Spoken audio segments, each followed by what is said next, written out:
कहो, क्या चाहिए? मैं चाहता हूं कि आने वाले महायुद्ध में द्वारका हम कौरवों का समर्थन करें विनम्रता से।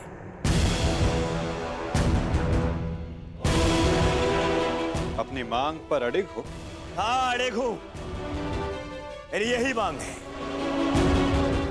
मैं चाहता हूं कि महायुद्ध में द्वारका हम कौरवों का समर्थन करें।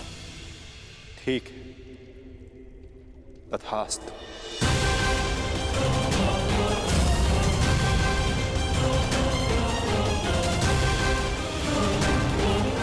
परंतु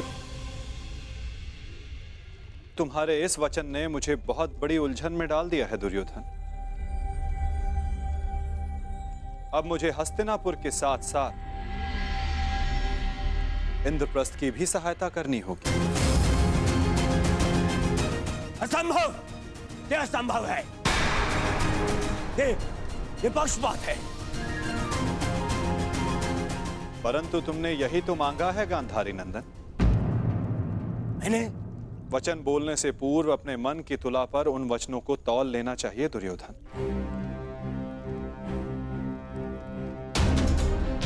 तुमने कहा कि कौरवों को द्वारका का समर्थन मिलना चाहिए। अपने द्वेष के कारण तुमने पांडवों को सदा भिन्न माना।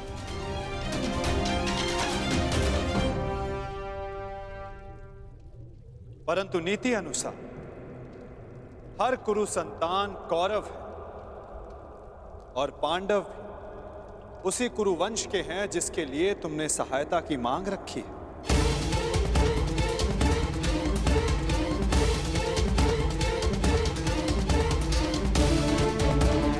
इसलिए मुझे अपना समर्थन दोनों पक्षों में बांटना होगा।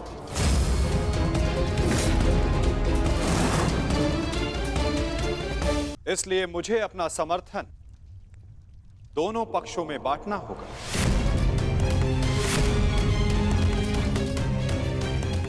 क्या करूं? पक्षपाती होना मेरे स्वभाव में जो नहीं। पक्षपात तो कर ही रहे हैं आप। हम दोनों एक दूसरे के विरुद्ध खड़े हैं, तो स्पष्ट कीजिए हम दोनों को एक साथ कैसे समर्थन देंगे आप?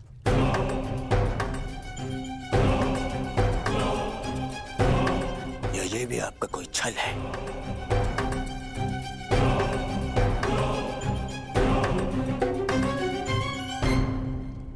विभाजन से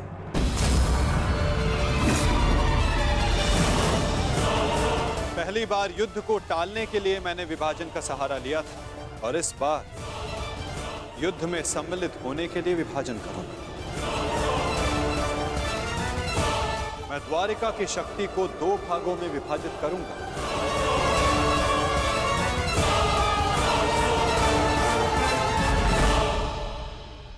एक ओर होगी मेरी शक्तिशाली नारायणी सेना जो कभी पराजित नहीं हुई।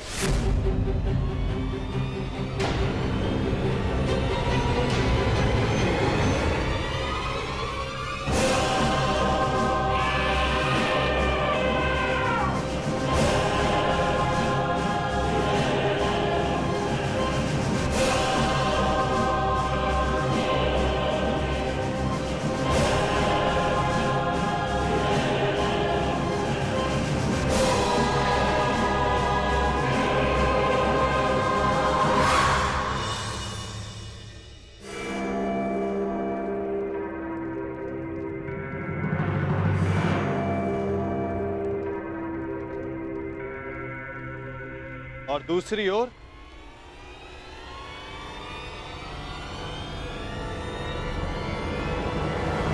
केवल मैं।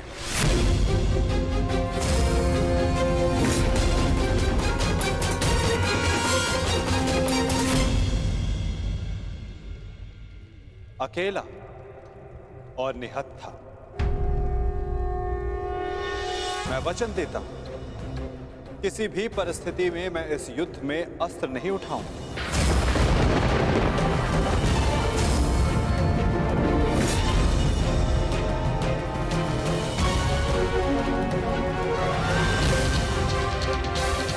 ना ही धनुष ना गदा, ना खड़ग,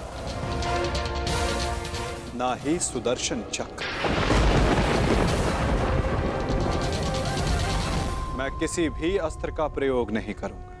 क्या आप युद्ध में अस्त्र नहीं उठाएंगे?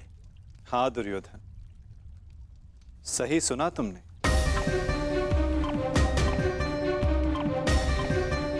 मैंने निर्णय ले लिया है कि मुझे क्या चाहिए। नहीं दुर्योधन, पहले तुम्हें मांगने का अवसर नहीं मिलेगा। क्या? ये मांग कुरुवंश के मध्य हो रही है और अर्जुन तुम्हारा अनुज है, और धर्म कहता है कि मांगने का पहला अधिकार अनुज का होता है। कोई अनुज नहीं है, वो शत्रु है ये मेरा। और आपने ने कहा था जो आपके समक्ष पहले आएगा आपका समर्थन उसी को मिलेगा। मैंने अपना वचन निभाया दुर्योधन। तुमने कुरुवंश को समर्थन देने की मांग की और कुरुवंश के लिए मैंने अपनी शक्ति को 2 भागों में विभाजित किया। अब विषय नीति का है दुर्योधन, और नीति के अनुसार प्रथम मांगने का अधिकार अर्जुन को। यदि बात नीति की है तो इस अर्जुन का यहां आना ही नीति सम्मत नहीं है। किसी राज्य का राजा नहीं है वो। राजा तो तुम भी नहीं हो युवराज दुर्योधन, परंतु मैं अपने पिता महाराज धृतराष्ट्र का प्रतिनिधित्व करता हूं। और मैं अपने ज्येष्ठ भ्राता महाराज युधिष्ठिर का प्रतिनिधित्व करता हूं। राजा है? कैसा राजा? 13 वर्ष पूर्व उनसे उनका सिंहासन छिन चुका है, और वही सिंहासन उन्हें मिले, इसलिए ये युद्ध हो रहा है। तो यदि तुमने राज्य लौटा दिया होता तो ये युद्ध कभी नहीं होता। यदि अज्ञातवास पूर्ण किया होता तो राज्य अवश्य लौटा देता।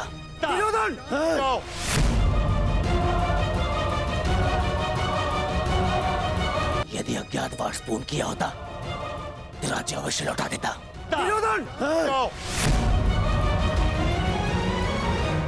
शांत हो जाओ तुम दोनों।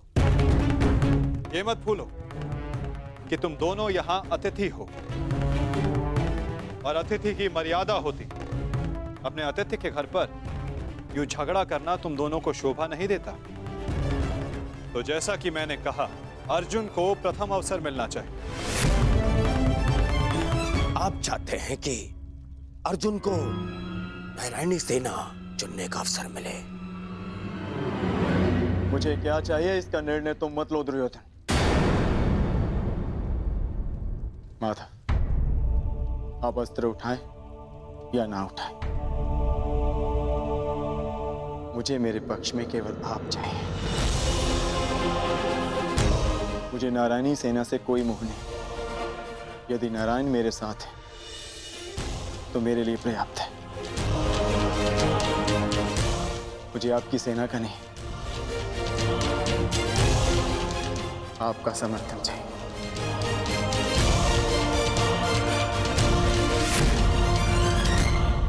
क्या आपको यह विनती स्वीकार है माता?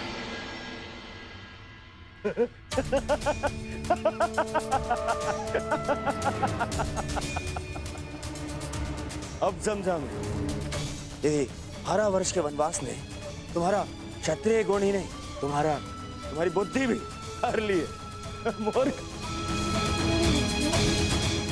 स्वयं मेरे गले में विजयश्री की माला पहना दी तुमने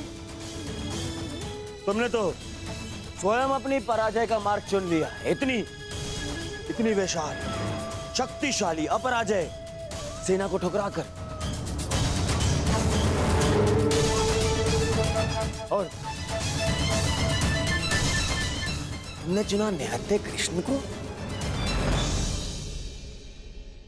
जो अब कदाचित स्वयं की रक्षा भी नहीं कर पाएगा युद्ध में। दिख रहा है मुझे कैसे तुम पांचों पांडवों के शवों पर अट्ठास मारकर उत्सव मना रहा हूं मैं।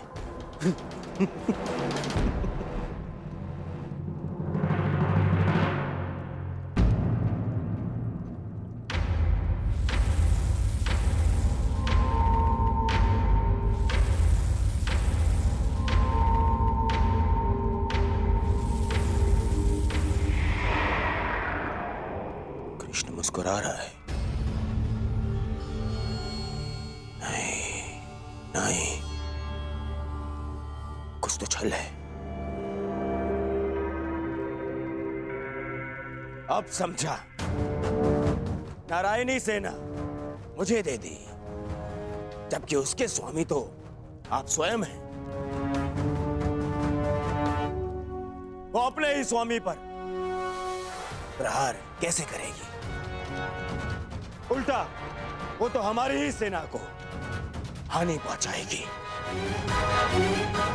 नहीं, ये छल है ये।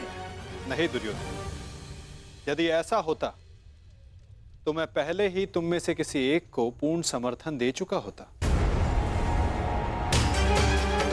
पक्षपात ना हो, इसलिए मैंने अपनी शक्ति को 2 भागों में विभाजित किया है। परंतु क्या है ना वासुदेव, मुझे संदेह है कि आपकी ये सेना मेरा आदेश नहीं मानेगी। अवश्य मानेगी।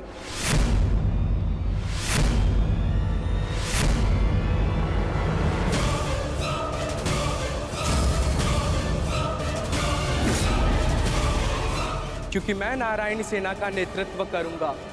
वसुरश्री,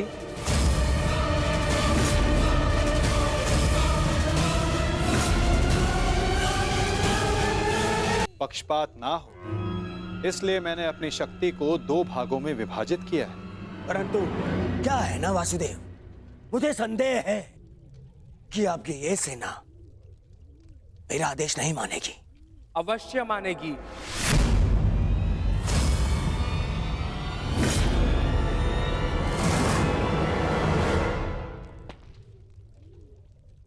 क्योंकि मैं नारायणी सेना का नेतृत्व करूंगा। मैं हस्तिनापुर की ओर से युद्ध में भाग लूंगा और नारायणी सेना का सेनापति बनकर निर्देश दूंगा। अब कोई छल नहीं कर पाएगा और ना ही कोई विद्रोह।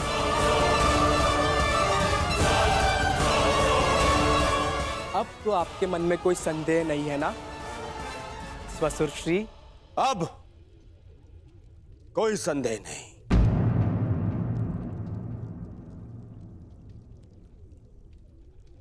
ये विभाजन मुझे स्वीकार है।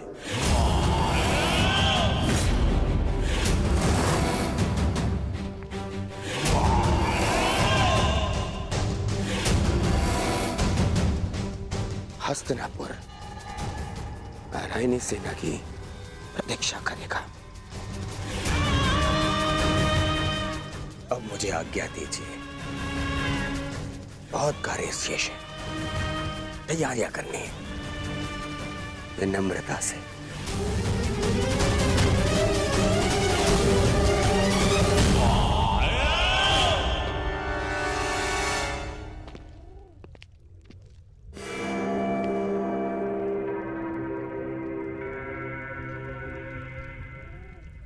तुमने ऐसा क्यों किया पार्थ? मेरे समर्थन के लिए इतना बड़ा त्याग? मुझे ऐसा कुछ नहीं चाहिए माता जो मुझे आपसे दूर करे। ऐसी नारायणी सेना से क्या लाभ जिसमें नारायण ही ना हो? ये धर्म युद्ध है माता, और धर्म वहीं खड़ा होगा जहां आप होंगे। और धर्म की विजय कोई भी सेना नहीं रोक सकती। आप सदैव हमारे मार्गदर्शक रहे हैं। मुझे विश्वास है कि आप विजय का मार्ग अवश्य दिखाएंगे। मैं प्रतीक्षा करूंगा। मुझे ऐसा सुनकर अति प्रसन्नता हुई अर्जुन। लंबी यात्रा से आए, बहुत थक गए हो, जाकर विश्राम कर लो, कुछ प्रहर बाद चले जा। प्रणिपात।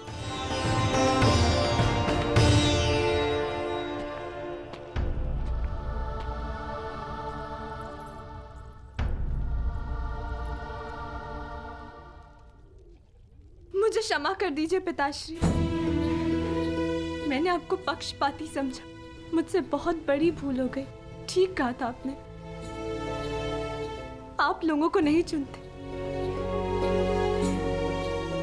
लोग आपको चुनते हैं।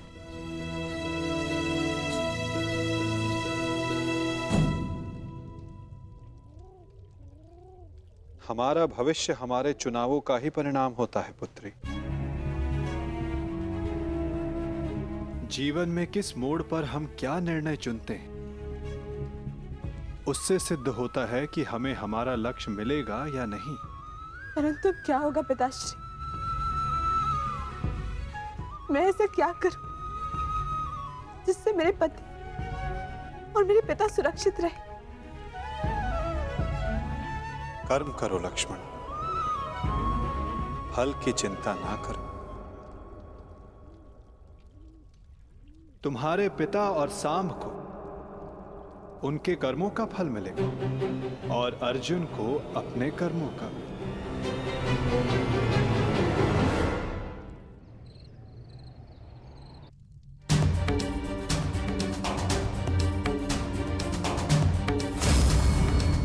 मैं भी इस युद्ध में सम्मिलित होना चाहता हूं। मैं अपना निर्णय ले चुका हूं और अपना पक्ष भी चुन चुका हूं, जिस ओर मेरा मित्र सांब होगा।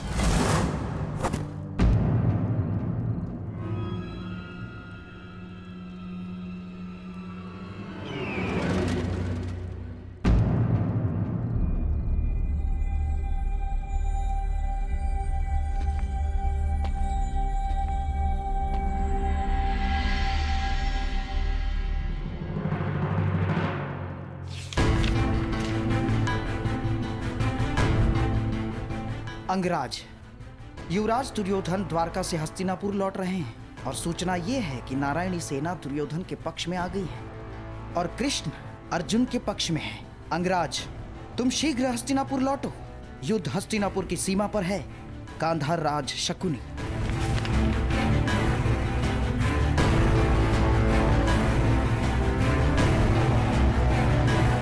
ये तुमने कैसी मूर्खता कर दी मित्र, कैसी मूर्खता कर दी तुमने।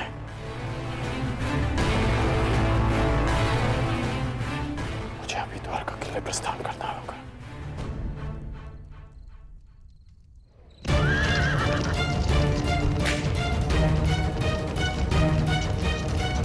पिताश्री,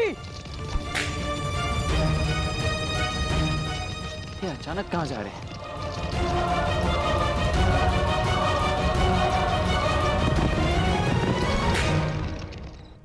माँ,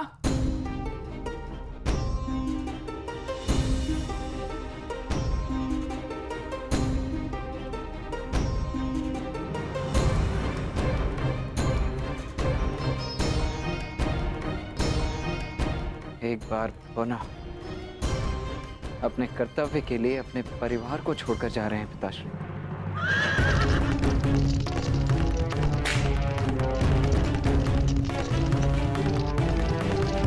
विश्वास नहीं होता, अर्जुन इतना बड़ा मूर्ख है। इतनी सरलता से मुझे नारायणी सेना दे दी। हाँ?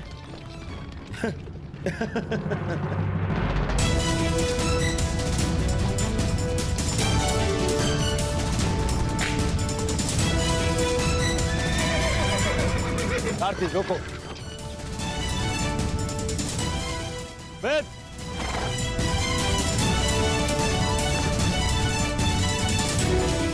अच्छा हुआ तो मुझे यही मिल गए। मैं सोच ही रहा था कि सबसे पहले ये शुभ समाचार मैं तुम्हें ही दूं। जानते हो मैंने क्या किया है? यही मैं जानना चाहता हूँ कि यह तुमने क्यों किया है। प्रतीत होता है कि तुम्हें सूचना पहले ही मिल गई है, परंतु तुम दुखी क्यों? तुम्हें तो प्रसन्न होना चाहिए। मुझे नारायणी सेना मिली। नारायण के बिना तुम्हें नारायणी सेना मिल गई है।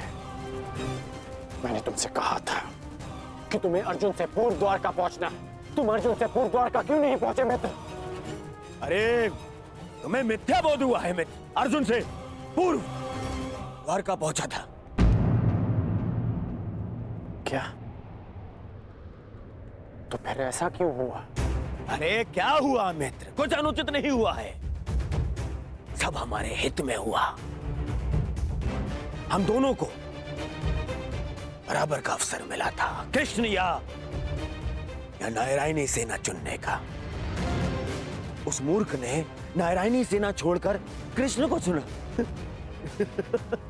और मैंने भी उसकी मूर्खता के लिए उसे रोका नहीं। और क्यों रोकता? हा? पहले अवसर उसे मिला, जबकि पहले मैं पहुंचा था।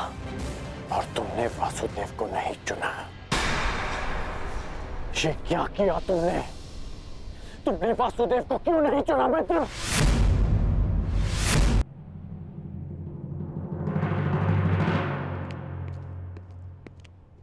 उस पाखंडी कृष्णा को ये उपहार दे देना। कहना उसको कि उसके पास मेरी एक वस्तु है जो मुझे चाहिए। तुम्हें चिंता करने की कोई आवश्यकता नहीं है मित्र।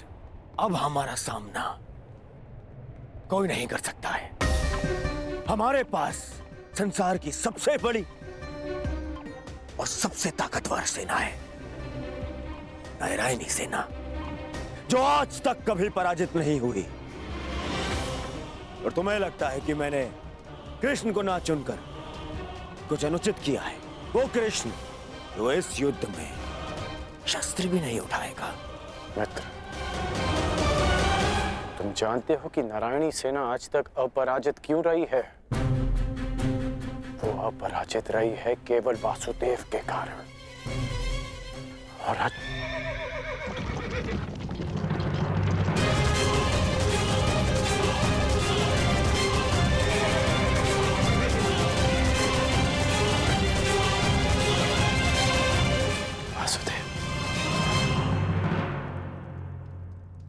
मैं नारायणी सेना का नेतृत्व करूंगा। मैं हस्तिनापुर की ओर से युद्ध में भाग लूंगा। अब ना ही कोई छल कर पाएगा